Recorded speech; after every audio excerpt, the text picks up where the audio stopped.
ஓம் நமோ நாராயணாய. அனைவருக்கும் வணக்கம். இந்த ஆன்மீக பயணத்தில் உங்களை அன்புடன் வரவேற்கிறோம். இன்று நாம் ஆராயப் போகும் ஒரு மகா அவதாரம், பக்தர்களின் மனதில் பயத்தையும் பக்தியையும் ஒருங்கே ஏற்படுத்தும் வைணவத்தின் ஒரு விசித்திரமான அத்தியாயம், நரசிம்ம அவதாரம். நரசிம்மர் என்றாலே சிங்கத்தின் முகமும் மனிதனின் உடலும் கொண்ட ஒரு உக்கிரமான வடிவம் நம் நினைவுக்கு வரும். ஆனால் இந்த அவதாரம் எதற்காக, எங்கிருந்து தோன்றியது, இதன் பின்னணியில் உள்ள ஆழ்ந்த தத்துவங்கள் என்ன? வாருங்கள், இந்த அரிய தகவல்களை தேடிச் செல்வோம். இந்த வீடியோவை தவிர்க்காமல் கடைசி வரை பார்த்து நரசிம்மர் அருள் பெறுங்கள். மேலும் உங்கள் ஆதரவு எங்களுக்கு உற்சாகமளிக்கும். மறவாமல் எல்லோரும் ஓம் நமோ நாராயணா என்று கமெண்ட் செய்யவும். முதலில் இந்த அவதாரம் ஏன் தேவைப்பட்டது என்பதை பார்ப்போம். புராண காலத்தில் திதி மற்றும் காசியப முனிவர் ஆகியோரின் புதல்வனாகவும் தண்டாயுதனாகவும் தண்டன் திகழ்ந்த ஒரு அசுரன் இருந்தார். அவர் செய்த பெரும் தவம் பிரம்மாவை மகிழ்வித்தது. பிரம்மா அவருக்கு அளவற்ற சக்திகளையும் யாராலும் கொல்ல முடியாத ஒரு வரத்தையும் அளித்தார்.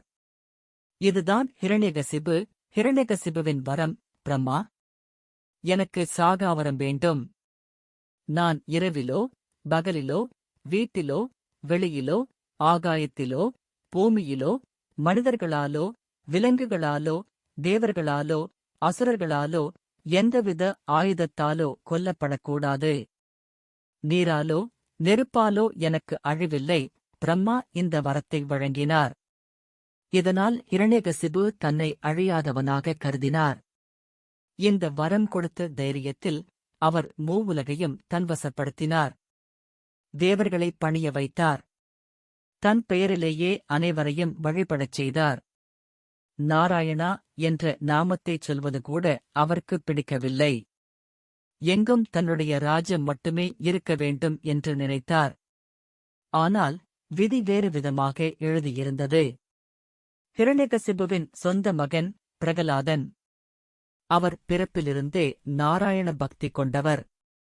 கருவிலேயே நாரத முனிவரின் உபதேசத்தால் விஷ்ணுவின் பெருமைகளை அறிந்தவர். ஹிரண்யகசிபு எவ்வளவோ முயன்றும் பிரகலாதனின் மனதிலிருந்து நாராயண நாமத்தை நீக்க முடியவில்லை. நாராயணா என்று உச்சரித்தாலே ஹிரண்யகசிபுவுக்கு கோபம் தலைக்கேறியது. பிரகலாதனை யானையை விட்டு மிதிக்கச் சொன்னார், விஷத்தைக் கொடுக்கச் சொன்னார், நெருப்பில் தள்ளினார், மலையிலிருந்து கீழே எறிந்தார். ஆனால் ஒவ்வொரு முறையும் நாராயணனின் அருளால் பிரகலாதன் காப்பாற்றப்பட்டார். உன் நாராயணன் எங்கே இருக்கிறார் என்று ஹிரண்யகசிபு கேட்க, பிரகலாதன் எங்கும் இருக்கிறார், தூணிலும் இருக்கிறார், துரும்பிலும் இருக்கிறார் என்று கூறினார். இதைக் கேட்டதும் ஆத்திரம் கொண்ட ஹிரண்யகசிபு ஒரு தூணைக் காட்டி, இந்த தூணில் உன் நாராயணன் இருக்கிறாரா என்று கேட்டார். பிரகலாதன் ஆம், இருக்கிறார் என்று உறுதிபட கூறினார்.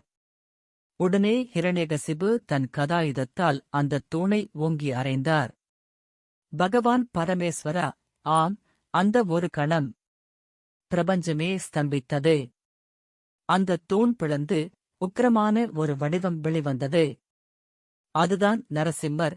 சிம்மத்தின் தலை, மனிதனின் உடல், மின்னல் போன்ற கண்கள், கோரப்பற்கள், நீண்ட நகங்கள். ஹிரண்யகசிபுவின் எந்த வரமும் அவரைத் தடுக்கவில்லை. இரவோ பகலோ இல்லை, அது சந்தியா காலம், அந்தி நேரம், இரவும் பகலும் கலக்கும் நேரம். வீட்டிலோ வெளியிலோ இல்லை, அரண்மனை வாசற்படி, வீட்டிற்கு உள்ளும் இல்லை, வெளியும் இல்லை.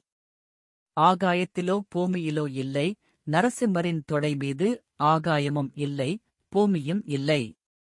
மனிதர்களாலோ விலங்குகளாலோ இல்லை, அவர் மனிதனும் அல்ல, மிருகமும் அல்ல. நரசிம்மர் ஆயுதத்தாலோ இல்லை, கூர்மையான நகங்கள், எந்தவித ஆயுதமும் இல்லை.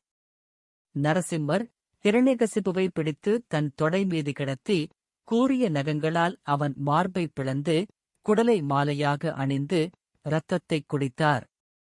ஹிரண்யகசிபுவின் அழிவு. ஹிரண்யகசிபு அழிந்தான். ஆனால் நரசிம்மரின் உக்கிரம் தணியவில்லை. தேவர்கள் அஞ்சினர். யாரும் அவரை சாந்தப்படுத்த முடியவில்லை. அப்போதுதான் இளம் பக்தன் பிரகலாதன் பயமின்றி அவர் முன் வந்து, நாராயணா என்று பக்திப் பெருக்குடன் வணங்கினான். தன் பக்தனின் அன்பில் நரசிம்மர் சாந்தமடைந்தார். உக்கிர வடிவம் நீங்கி கருணை மழை பொழியும் ஸ்ரீ லட்சுமி நரசிம்மராக மாறினார். இதுதான் நரசிம்ம அவதாரத்தின் சுருக்கம். ஆனால் இதன் பின்னணியில் உள்ள ஆழ்ந்த அர்த்தங்கள் என்ன? அவதாரத்தின் நோக்கம் தர்மத்தை நிலைநாட்ட நான் ஒவ்வொரு யுகத்திலும் அவதரிப்பேன் என்ற பகவான் கிருஷ்ணரின் கீதை வாக்கின் வெளிப்பாடு இது. துஷ்ட நிகிரகம், துஷ்டர்களை அழித்தல், சிஷ்ட பரிபாலனம், நல்லோர்களைக் காத்தல், இதுவே இதன் முக்கிய நோக்கம். வரங்களின் முக்கியத்துவம், ஹிரண்யகசிபு பெற்ற வரங்கள் மனிதனின் அகங்காரத்தையும் பிரபஞ்ச விதிகளை மீறும் எண்ணத்தையும் குறிக்கின்றன. எந்த வரமும் முழுமையானது அல்ல, ஈசனின் சக்திக்கு அப்பாற்பட்டது அல்ல என்பதைக் காட்டுகிறது பிரகலாதனின் பக்தி. இது நிபந்தனையற்ற பக்தியின் உச்சம். எந்தச் சூழ்நிலையிலும் இறைவனை நம்புவது, துதிப்பது. இறைவன் குழந்தையாக இருந்தாலும் எந்த ரூபத்தில் இருந்தாலும் தன் பக்தனின் அழைப்பை கேட்டு வருவார் என்பதன் உதாரணம். பகவான் தூணிலும் இருக்கிறார், துரும்பிலும் இருக்கிறார் என்ற வசனம் இறைவன் எங்கும் நிறைந்தவர் என்பதன் அசைக்க முடியாத உண்மை. நரசிம்மரின் வடிவம் மனிதன் மற்றும் மிருகம் கலந்த வடிவம். படைப்பின் அனைத்து அம்சங்களிலும் இறைவன் இருக்கிறார் என்பதைக் காட்டுகிறது. உலகில் உள்ள எந்த ஒரு சக்தியாலும், எந்த ஒரு வடிவத்தாலும், எந்த ஒரு இடத்தாலும் இறைவனைக் கட்டுப்படுத்த முடியாது என்பதற்கான சான்று யோக நரசிம்மர். நரசிம்மர் யோக கலைகளின் அதிபதியாகவும் கருதப்படுகிறார். அவரது உக்கிரமான வடிவம் யோக சக்தியின் வெளிப்பாடு. மனதை அடக்கி இந்திரியங்களை வென்று இறைவனுடன் ஐக்கியமாவதன் குறியீடு. நரசிம்மர் வழிபாடும் தலங்களும் பக்தர்களின் வாழ்வில் பல அற்புதங்களை நிகழ்த்தியுள்ளன. அஹோபிலம், ஆந்திர பிரதேசத்தில் உள்ள அஹோபிலம் நரசிம்மரின் 9 வடிவங்களை ஒரே தலத்தில் கொண்டுள்ள புண்ணிய க்ஷேத்திரம். இது நரசிம்மர் அவதரித்த இடமாக கருதப்படுகிறது. சோளிங்கர், தமிழ்நாட்டில் வேலூர் மாவட்டத்தில் உள்ள சோளிங்கர் யோக நரசிம்மர் கோவில் மிகவும் பிரசித்தி பெற்றது. இக்கோவிலில் நரசிம்மர் யோக நிலையில் அமர்ந்திருப்பார். சிங்கப்பெருமாள் கோவில், சென்னைக்கு அருகில் உள்ள சிங்கப்பெருமாள் கோவிலும் நரசிம்மரின் அருளைப் பெற சிறந்த தலமாகும். இவை தவிர பல இடங்களில் நரசிம்மர் கோவில்கள் உள்ளன. நரசிம்மரை வணங்குவதன் மூலம் பயம் நீங்கும், எதிரிகள் விலகுவார்கள், சகல செல்வங்களும் கிடைக்கும் என்பது பக்தர்களின் நம்பிக்கை. நரசிம்ம அவதாரம் நமக்கு பல முக்கியமான பாடங்களை உணர்த்துகிறது. இறைவன் நம்மை அனைத்து ஆபத்துகளிலிருந்தும் காப்பார், ஆனால் அதற்கு நம் பக்தி நிபந்தனையற்றதாக இருக்க வேண்டும். அகங்காரம் அழிவை நோக்கியே இட்டுச் செல்லும்.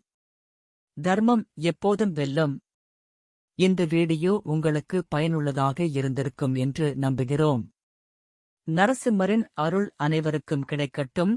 ஒவ்வொரு பக்தரும் வாழ்நாளில் ஒருமுறையாவது தரிசிக்க வேண்டிய ஒரு புனித தலம். இந்த அறிவூட்டும் பயணத்தில் எங்களுடன் இணைந்ததற்கு நன்றி. உங்கள் சொந்த விருப்பங்கள் நிறைவேறட்டும்.